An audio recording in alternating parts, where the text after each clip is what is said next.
Everyone, this is Anjali Bhardwaj और आज हम लोग इस वीडियो में डिस्कस करने वाले हैं सीटेट में आने वाले एक बहुत ही important topic id ego and super ego. So let's get started. पहले इसका थोड़ा इंट्रोडक्शन देख लेते हैं। आप सभी सिगमंड फ्रॉइड को तो जानते ही होंगे। सिगमंड फ्रॉइड जिन्होंने अपनी साइकोसेक्सुअल थ्योरी ऑफ पर्सनालिटी दी है and he is a very important psychologist. अगर हम सीटेट के पॉइंट ऑफ व्यू से देखें तो इनके बारे में पढ़ना बहुत इंपॉर्टेंट हो जाता है। बेसिकली इन्होंने अपनी थ्योरी को एक्सप्लेन करने के लिए कुछ टर्म्स यूज़ किए हैं which is id, ego and super ego. अब ये बेसिकली फ्रॉइड कहते हैं कि ये जो तीनों चीज़ें होती हैं ये हमारी पर्सनालिटी या हमारी साइकी, जिसे आप माइंड भी बोल सकते हो, उसके कुछ तीन इंपॉर्टेंट कंपोनेंट्स होते हैं जो आपस में एक दूसरे से जुड़े हुए हैं। Okay, these all are interlinked और ये मिल करके हमारे ह्यूमन बिहेवियर को शेप करते हैं। हम जो भी काम करते हैं, हम जो भी एक्शन लेते हैं, हम जो भी डिसीजन लेते हैं, उसके पीछे हमारे माइंड के तीनों कॉन्सेप्ट्स होते हैं which is id, ego and super ego. Before explaining each one of them separately, हम इसे एक एग्जाम्पल के थ्रू समझते हैं कि आखिर ये हमारे बिहेवियर पे कैसे अफेक्ट करता है और कैसे रोल प्ले करता है। Let's get started. Okay, I love to watch cartoons और मैं यहाँ पर एक कार्टून की बात करूँगी which is Oggy and the Cockroaches. अगर आप सभी ने देखा होगा तो आपको पता होगा कि ऑगी एक कैट है और उसके घर में 3 कॉकरोचेस भी रहते हैं जो कि उसे परेशान करते रहते हैं हर चीज़ में। ओके, एक एपिसोड दिखाया जाता है जिसमें क्रिसमस का दिन है और ऑगी ने अपने घर में एक आर्टिफिशियल क्रिसमस ट्री को डेकोरेट किया है, बट अपनी शरारतों से जो तीनों कॉकरोचेस होते हैं वो अपनी जो उनकी आदत है ऑगी को परेशान करने की, उससे बाज नहीं आते और वो उसके इस पेड़ को, उसको परेशान करने के लिए उसके इस पेड़ को जला देते हैं, उसको ख़राब कर देते हैं। अब ऑगी को तो अपना क्रिसमस मनाना है, उसकी अपनी दिली इच्छा है, उसकी डिज़ायर है कि वो क्रिसमस सेलिब्रेट करे। अब आता है हमारी कहानी का विलन विच इज़ इद। इद क्या है? ऑगी के ही माइंड का वो हिस्सा जो अचानक से उसके बिहेवियर को अब यहाँ पर शेप करेगा। कैसे? इद जो है वो आता है। इद क्या है? ऑगी के ही ब्रेन का एक ऑगी के ही माइंड का एक कंपोनेंट है और वो ऑगी को कहता है कि तुम ज़रा बाहर तो देखो, कितने सारे क्रिसमस के ट्रीज़ जो हैं वो बाहर लगे हुए हैं। तुम्हें क्रिसमस में डेकोरेट करना है क्रिसमस ट्री को, तुम्हें क्रिसमस मनाना है, तो तुम बाहर जाओ और पेड़ काट कर अंदर ले आओ। अब उसी को उसी को उसी के अगेंस्ट में क्या होता है, ऑगी के ही माइंड का एक दूसरा कंपोनेंट यहाँ पर सामने आता है which is super ego. Oggy का ही जो सुपर ईगो है वो आता है। अब वो उसे एक्सप्लेन करता है कि देखो भाई ऑगी, पेड़ काटना बहुत ही गलत बात है, इट्स वेरी अनएथिकल और हमें पेड़ नहीं काटना चाहिए। ठीक है, आप लोग जनरली मूवीज़ में भी ऐसा देखते होंगे कि एक हीरो है या फिर कोई भी एक कैरेक्टर है, वो कहीं भी किसी भी डिलेमा में फंसा होता है ना कि उसे क्या करना चाहिए क्या नहीं करना चाहिए, तो ऐसा दिखाया जाता है कि उसी के ही ब्रेन के जो 2 हिस्से हैं वो छोटे-छोटे उसी की ही फिगर में बन करके एक एंजल जैसा दिखता है, एक डेविल जैसा दिखता है। तो ये और कुछ नहीं, ये हमारे ही माइंड के हिस्से होते हैं, इद और सुपर ईगो। यहाँ पर भी अब ऑगी को जो है उसका जो इद और उसका जो सुपर ईगो है वो यहाँ पर कॉन्फ्लिक्ट करने लगते हैं। अब होता क्या है, इद और सुपर ईगो की लड़ाई में इद जीत जाता है। जो ये हमारा रेड वाला ऑगी है ये इद है। ओके, अब इद जीत जाता है और सुपर ईगो जो है वो उस पर हावी हो जाता है इद। ओके, अब इद जो है वो ऑगी को एक आरी ला करके देते और कहते हैं कि जाओ तुम धड़ाधड़ पेड़ काटो और तुम अपना क्रिसमस सेलिब्रेट करो। तो उसकी बात मानकर ऑगी भी चला जाता है आरी उठाकर और वो एक के बाद एक सारे पेड़ काट देता है। इस एग्जाम्पल से आपको समझ आएगा कि कैसे हमारे जो भी डिसीजंस होते हैं उनके पीछे इद, ईगो एंड सुपर ईगो काम करते हैं। अब हम थोड़ा थ्योरी पार्ट देख लेते हैं, बिकॉज ऑब्वियसली हम एग्ज़ाम में ऑगी एंड द कॉकरोचेस का एग्जाम्पल तो नहीं दे सकते, राइट? सी, इद कैसे वर्क करता है। हमारा जो इद होता है वो हमारे ही माइंड का एक पार्ट है, ओके, जो कि प्लेजर प्रिंसिपल पे चलता है। ठीक है, हमारे प्लेजर प्रिंसिपल्स पे चलता है and it is fully unconscious, मतलब हमें नहीं पता होता है, लेकिन इद हमारे को बहुत ही ज़्यादा कंट्रोल करता है। ओके, तो प्लेजर प्रिंसिपल कैसे कि हमारे देखो हमारे हम सभी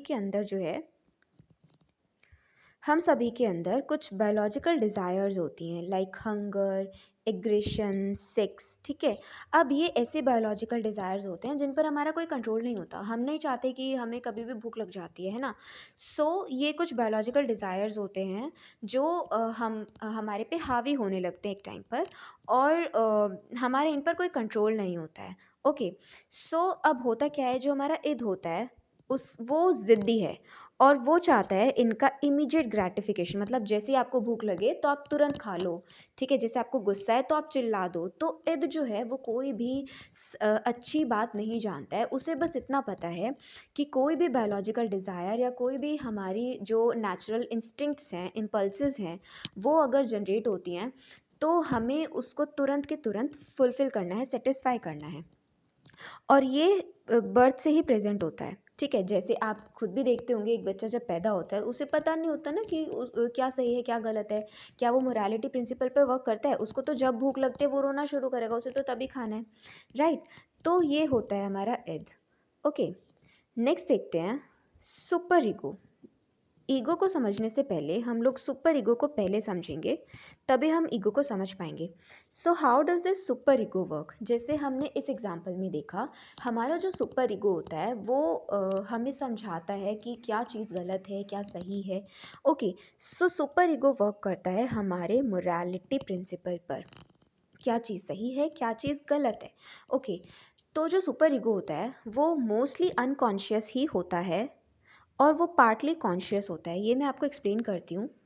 देखो, जैसे ही बच्चा जो है 5 साल की उम्र में आता है तो वो सोशलाइजेशन अब सीख रहा है, राइट। वो सोशलाइज होता है, वो सोशल नॉर्म सीखता है, वैल्यू सीखता है, वो सीखता है कि क्या सही है क्या गलत है।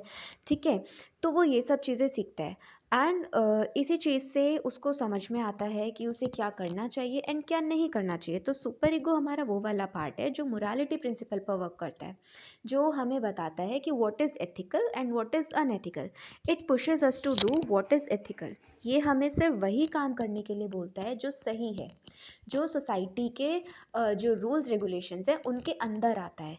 तो अगर हमारा कुछ भी गलत करने का मन करता है तो हमारे पे सुपर ईगो हावी होता है एंड वो हमें समझाता है कि आप ऐसा नहीं कर सकते। अदरवाइज अगर हम सभी इद पर ही काम करने लगे तो सबके सब क्रिमिनल्स बन जाएंगे। You getting my point? Basically कुछ भी जैसे अगर हम गलत करते हैं तो वो हमारा सुपर ईगो ही होता है जो हमारे अंदर एक गिल्ट की भावना पैदा करता है और हमें समझ आता है कि हाँ हमने कुछ गलत किया है। ठीक है, सुपर ईगो बर्थ से प्रेजेंट नहीं होता है, हम थोड़े बड़े होते हैं जब सोशलाइज करते हैं, जब सारी चीज़ों को हम सीखते हैं, हम सोसाइटी का पार्ट बनते हैं, हम देखते हैं कि हमें दूसरों के साथ अच्छे से बिहेव करना चाहिए, तभी हमारे साथ लोग अच्छे से बिहेव करते हैं। ये सारी वैल्यूज़, सारे नॉर्म्स, सारे जो वैल्यूज़ और बिलीव्स होते हैं वो हमारे अंदर बहुत ज़्यादा इंटरनलाइज हो जाते हैं and that is why I said कि वो मोस्टली अनकॉन्शियस होता है। मतलब वो इतना ज़्यादा इंटरनलाइज हो गए हैं, हमारे अंदर आत्मसात कर लिया हम लोगों ने कि हमारे अंदर से ही वो कहाँ से आवाज़ आती है हमें पता भी नहीं चलता है। एंड पार्टली कॉन्शियस, तो ये ईद की तरह पूरी तरीके से अनकॉन्शियस नहीं होता है, but it's partly unconscious and partly conscious. अब देखो, इद और सुपर ईगो की जो लड़ाई होती है, जो कॉन्फ्लिक्ट होता है, इसके बीच में एक हीरो आता है जिसका नाम है ईगो, राइट। ईगो जो है ये काम करता है रियलिटी प्रिंसिपल पर। देखो, दुनिया ना तो पूरी तरीके से इद के प्रिंसिपल्स पर चलती है और ना ही पूरी तरीके से सुपर ईगो के प्रिंसिपल पर चलती है, क्योंकि हम देखते हैं ना तो सारे के सारे लोग क्रिमिनल्स हैं जिनका ईद बहुत ज़्यादा स्ट्रांग होता है। अब जिनका ईद बहुत ज़्यादा स्ट्रांग है, जैसे हमारे केस में औगे का ईद बहुत ज़्यादा स्ट्रांग था, तो वो क्राइम कर बैठता है, राइट। एंड जिन लोगों का सुपर ईगो बहुत ज़्यादा स्ट्रांग होता है वो हमेशा ही बहुत ही ज़्यादा अच्छी बातें करते हैं, वो इतनी ज़्यादा अच्छी बातें करते हैं, इतनी सही बातें करते हैं, ऑलवेज एथिकल, कि वो रियलिटी नहीं है। ठीक है, वो रियलिज्म से परे है। ईगो जो है वो दोनों के बीच में एक रेशनल मीडिएटर की तरह काम करता है और वो बैलेंस क्रिएट करता है, राइट। तो एक एग्जांपल मैं यहाँ अगेन लेती हूँ। जैसे सपोज़ आप एक मीटिंग में बैठे हुए हो, आप स्कूल में हो सकते हो या फिर आप पढ़ाई कर रहे हो, क्लासरूम में बैठे हुए हो, टीचर सामने पढ़ा रहे हो और आपको बहुत ज़ोर से भूख लगी है। ठीक है, आपका ईद बोलेगा कि आप तुरंत के तुरंत लंच बॉक्स निकालो और फटाफट से अपनी भूख को शांत कर लो। वही सुपर ईगो क्या बोलेगा? बिल्कुल नहीं, आपको बैठना पड़ेगा, चाहे आप यहाँ 4 घंटे बैठो, जब तक टीचर सामने खड़ा है आप यहाँ पे बैठोगे और आपको जो है पूरा लेक्चर अटेंड करना है, आप अपनी भूख को नहीं मिटा सकते हो। बीच में ईगो आता है और ईगो जो है अब इस तरीके से वर्क करेगा कि आपकी बायोलॉजिकल डिज़ायर भी फुलफिल हो जाएगी और आप रिस्ट्रिक्शन के अंदर भी रहेंगे। मतलब आपकी जो ईद है उसको भी थोड़ा सा सेटिस्फाई करेगा और थोड़ा सा आपके सुपर ईगो को भी सेटिस्फाई करेगा। आप क्या करोगे उस केस में? आप टीचर से पूछ करके थोड़ी देर के लिए बाहर जाओगे और आप थोड़ा सा कुछ भी मंचिंग कर सकते हो और उस टाइम पर अपनी भूख को शांत कर सकते हो, right? So this is how ego works. And ego जो है वो फुल्ली कॉन्शियस है, बिकॉज हम जब पूरी तरीके से कॉन्शियस होते हैं तभी हम विजडम के साथ सोच सकते हैं, तभी हमारा जो रेशनल माइंड है वो वर्क करता है। So this is what it ego and super ego is. Now Sigmund Freud जो हैं वो इसको एक आइसबर्ग के साथ कंपेयर करते हैं अपनी थ्योरी में। एंड वो बोलते हैं कि किस तरीके से इद जो है वो पूरी तरीके से हमारा अनकॉन्शियस माइंड है। हम देखते हैं जो एक आइसबर्ग होता है वो जितना पानी के ऊपर हमें दिखता है उससे ज़्यादा गहरा वो पानी के अंदर होता है, राइट? तो वही वाला पार्ट हमारा इद है जो अंदर है, जो बिल्कुल नेचुरल है, जो बिल्कुल बायोलॉजिकल इंस्टिंक्ट्स पर बेस्ड है, राइट? तो वो हमारा अनकॉन्शियस माइंड है। और जो सुपर ईगो है आप देख सकते हो इसमें वो पार्टली अनकॉन्शियस और पार्टली कॉन्शियस है, और ego is mostly conscious mind. So this was all about ego and super ego. I hope आप लोग को समझ अगर इंटरेस्टिंग लगा होगा। Thanks for watching.